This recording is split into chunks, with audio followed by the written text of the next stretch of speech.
guys, welcome back to my YouTube channel. Welcome to my channel. If you're new, it's Tana-mas day 17. Jingle bell.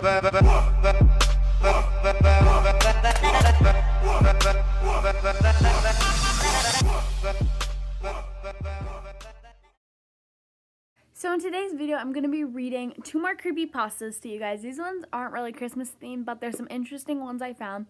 If you aren't like bored of them already, I, again, find these so interesting and I love watching other people like reading them off and stuff.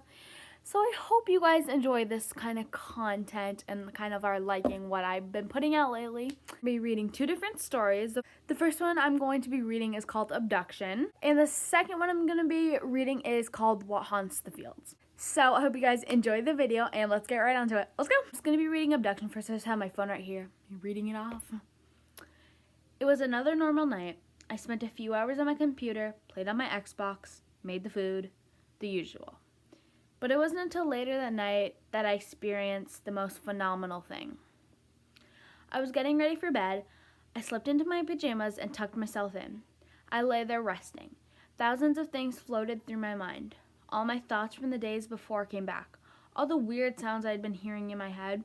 The static. I was thrown out of the bank the other day for setting the metal detector buzzer off, even though I had no metal on me, or so I thought.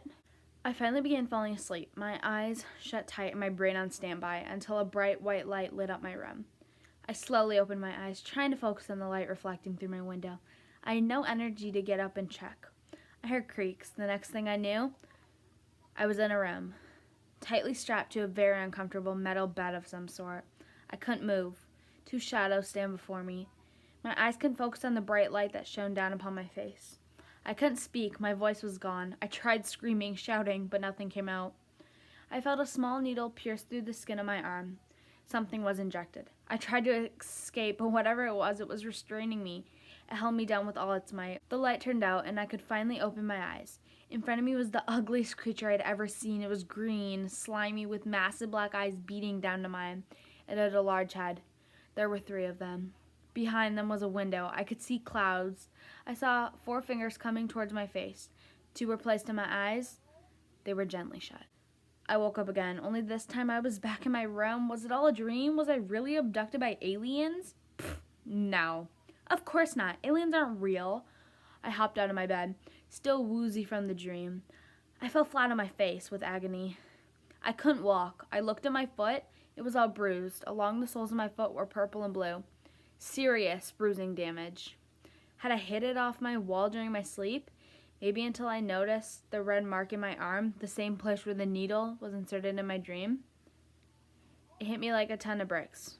It wasn't a dream. It happened. I was abducted. So that's the end of that story, Abduction. It was like really weird, but also like interesting. See, personally, when I first heard of it before, because I did pre-read it, but I had heard abduction, I was like, oh, like kidnapped abduction.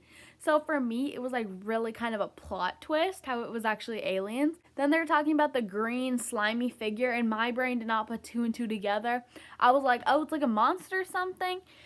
And then it says I was abducted. I'm like, oh, aliens. So that was a very, very interesting story. And that was like so weird. And all of a sudden, like, it was just so weird how all of a sudden he noticed he had a red mark on his arm in the same spot that the needle was injected in his dream. So that was a very weird story, but very interesting at the same time. Alright, so now I'm going to be reading the second story, What Haunts the Fields. In the midst of the fields lay Sarah where the bodies were found. They were nailed to a stick of wood and used as scarecrows, but not before their bones and organs were removed and replaced with straw. Is this story true? Jonas said. Of course not, my boy, Hicks replied, laughing his way into the kitchen. Hicks was a 60-year-old man who had lived across the fields his whole entire life. Jonas was a young 17-year-old male who was hitchhiking along the road that sits just outside Hicks' home. Hicks felt bad for the boy, so he allowed him to stay in the spare bedroom of his home, in exchange for work around the farm. He had only been there for 4 days, and everything was well. But there was something about the fields that gave Jonas the creeps. It was the way the crops swayed inconsistently with the wind. It was a smell that would linger around the fields and make it sway toward the house.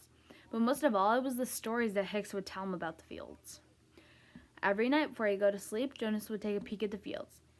He never see anything other than crows, but one night he saw something else. It fled across the fields and disappeared into the distance. He didn't get a desirable sighting of the thing, and that's what scared him the most. The only thing he saw was a dark shadow. He didn't look away. Even after the thing had already disappeared, he kept his eyes gazed out of the fields. He thought about what Hicks had told him. Dying is not exactly what people are afraid of. It's the fear of the unknown. Nobody knows what comes after death, so they fear dying in every way possible. In this situation, Jonas was fearing the unknown. If he had gotten a more desirable glimpse of the thing, he'd know what it was. It's the fact that something is out there and he had no idea what it was. That's what scared him the most. The next morning, Hicks and Jonas both were distressed to find some of the crops in the field to be destroyed. Thinking about what he saw the night before, Jonas was convinced he knew what had destroyed the crops. He informed Hicks about what he saw. "It's the dang crows," Hicks said, ignoring what Jonas had told him. "It's always the dang crows." The hours went by. Slowly but surely, Jonas was just finishing up work in the barn and heading toward the house when he heard something shuffling through the fields. He was curious, but yet afraid of the unknown. He walked cautiously into the dark fields, the moon being his only source of light. He had a pitchfork in his hand, and he held that pitchfork in a defensive position as he shuffled through the fields. He heard something. He knew it was out there. Even when he was standing completely still, he heard something moving through the fields. He heard it snickering. He heard it breathing. There was something out there, but he couldn't see it, and that's what scared him the most: fear of the unknown. As Jonas stood in the center of the fields, he realized he was lost. He smelled something deadly. He shuffled through the fields a bit more, and that's when he found it. Not the thing, not what haunts the fields. He found a man nailed to a piece of wood as the straw hung out of his gut. His skin was desiccated and the bottom portions of his legs removed, just above his knees. He thought he heard him breathing, but no. The man's been dead for over a month. He heard something else. He looked to his right, and that's when he saw it.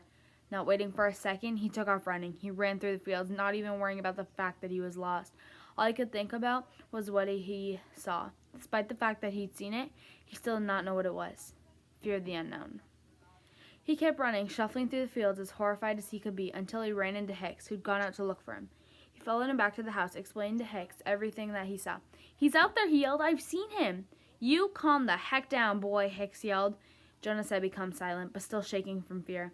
What haunts the field is not a he and it's not a who. It's a what, it's an it, it's a thing. "It killed a man," Jonas said. "It's out there. We have to call the police."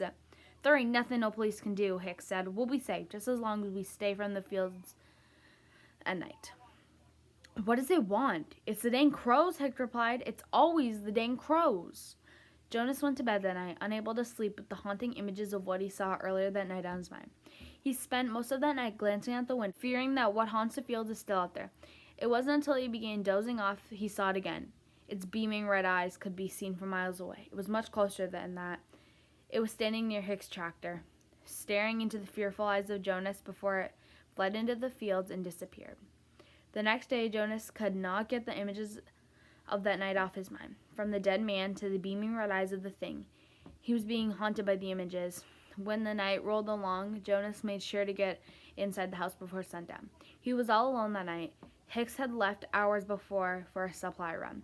Just a few hours after sundown, a scream had echoed from the fields. It was a woman. Jonas thought about it, and he thought about it hard. He decided that it wasn't right for him to just stand there and listen as the woman screamed for her life. He grabbed a shotgun belonging to Hicks, not even sure how to use it. He ran out of the house and into the fields, screaming out for the woman. She was no longer screaming. Hadn't screamed in a few minutes.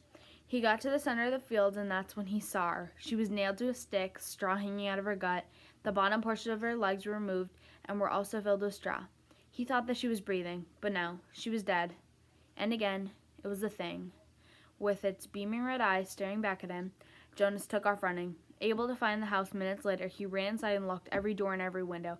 It was coming after him, and he knew it.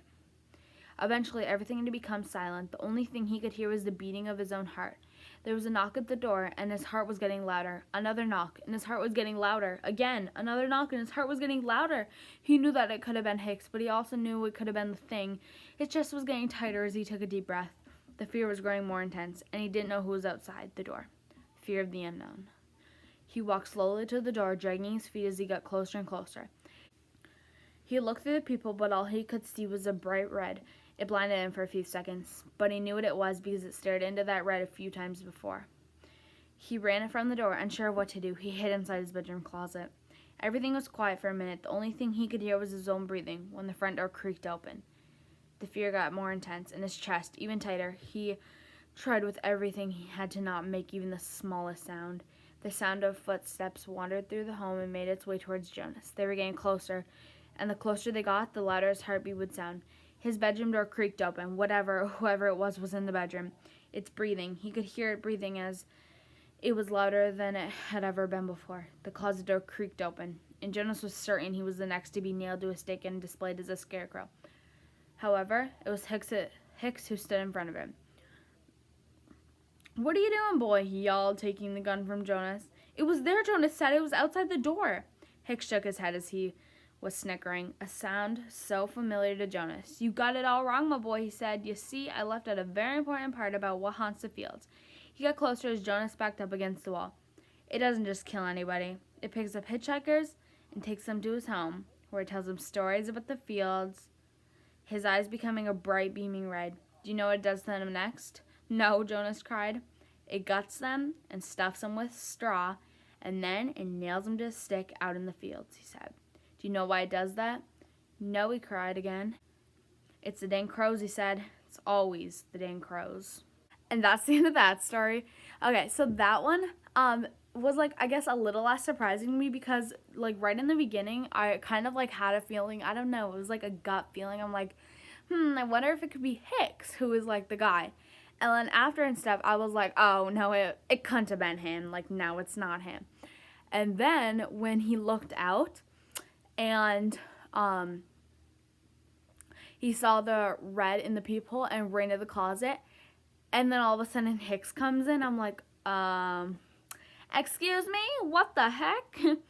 And then it was like just getting more and more intense as he was talking about like what he picks up hitchhikers, and he's like, "Do you know why we do that?" "No." And it was just like getting more intense. And then finally I was like when he says it's the dang crows, it's always the dang crows, I was like, oh my gosh. But I do think it was cool how there was kind of like two catchphrases, I guess, in it, and there was fear of the unknown, and then the dang crows, it's always the dang crows. Well, that is the end of the video. I hope you guys enjoyed it. I hope you found these stories interesting. I tried to pick some like more interesting ones, I guess. They weren't Christmas themed, but I hope you guys still enjoyed it. Don't forget to like, comment, and subscribe at the bigger button below. Thank you guys so much for watching. I'll see you in the next video. Bye, guys.